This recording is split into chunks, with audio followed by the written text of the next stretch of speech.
ஒரு customer fridge சர்வீஸ்ன்னு சொல்லியிருந்தாரு. முத நாள் போயிட்டு ஃப்ரிட்ஜு என்ன ஃபால்ட்டுன்னு போய் பார்த்தேன். கேஸ் சார்ஜிங் பண்ணணும். சரி, மறுநாள் இன்னைக்கு வரேங்க, ஜாமான்லாம் எடுத்துக்கிட்டு வரேன் அப்படின்னு சொல்லிட்டு வந்துட்டேன். அவர் வந்துருங்க சொன்னார்.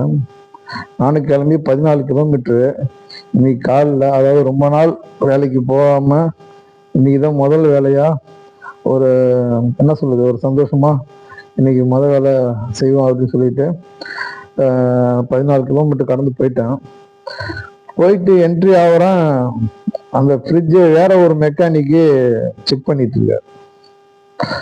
மண்டை அப்படியே சுருன்னு சூடு ஏறி போச்சு. என்னடா நம்மளை வர சொல்லிட்டு வேற ஒருத்தர் செஞ்சிட்டு இருக்காரு. அப்புறம் கஸ்டமர்கிட்ட கேட்டான், என்னன்னா நேற்று வந்து பார்த்துட்டு சொல்லிட்டு இன்னைக்கு ஜாமான்லாம் வாங்கி எடுத்துட்டு வரேன்னு இன்னைக்கு தான் வந்தேன், இப்போ இவர் வந்து வேலை செஞ்சிட்டு இருக்காரு அப்படின்னு. அவர் சொன்னாரு, இவர் ரொம்ப நாளுக்கு முன்னாடியே நான் சொல்லியிருந்தேன், இத்தனை நாளா வரல, திடீர்னு இவர் காலையில வந்துட்டாரு. சரி, ரைட்டு. ஒண்ணு அவர்கிட்ட சொல்லியிருக்கணும், நீங்க இவ்வளவு நாளா வரல, அதனால நான் இன்னைக்கு ஒருத்தர் வர சொல்லிட்டேன், நீங்க வந்ததுக்கு ஏதாவது 50 100 வாங்கிட்டு போங்கன்னு சொல்லி ஒன்னு அவர்கிட்ட சொல்லியிருக்கணும். சரி, அவர் வந்துட்டாரு. அவர் வந்து அரை மணி நேரம் கழிச்சு தான் நான் என்ட்ரி ஆனேன்.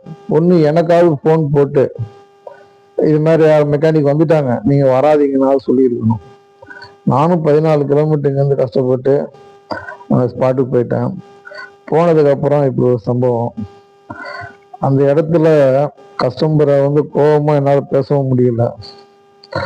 ரெண்டாவது, நம்ம தொழில்காரர் அங்க வேலை செய்யறாரு. இதுக்கப்புறம் நம்ம ஏதாவது பேசணும் அப்படின்னு சொன்னா இப்ப அவர் வருத்தப்படுவார். என்னடா நம்ம வந்துட்டோமோன்னு சொல்லிட்டு அவரு கோவப்படுறாருன்னு கூட நினைக்க தோணும்.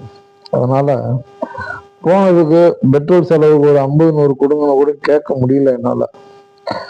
எனக்கு அந்த கோபம் வந்து என்னால அந்த ஆதங்கத்தை என்னால அடக்கிக்க முடியல. என்னன்னு தெரியல, பயங்கர மன உளைச்சலுக்கு ஆளாயிட்டேன். காலையில என்னடா இது மாதிரி நடந்து போச்சு அப்படின்னு சொல்லிட்டு சொல்லி இருக்கலாம், நீங்க வராதீங்கன்னு சொல்லிதான் நம்ம நின்று இருக்கலாம்.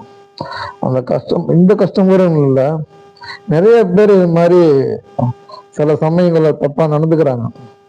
அதனால இந்த தொழில் மேலே ஒரு வெறுப்பு வர அளவுக்கு இன்னைக்கு எனக்கு நடந்து போச்சு. சரி, இருந்தாலும் இது மாதிரி உங்க யாருக்காவது நடந்தாலும் தயவுசெய்து என்ன மேல ஆகாம மனசை ஒருநிலைப்படுத்திக்கிங்க.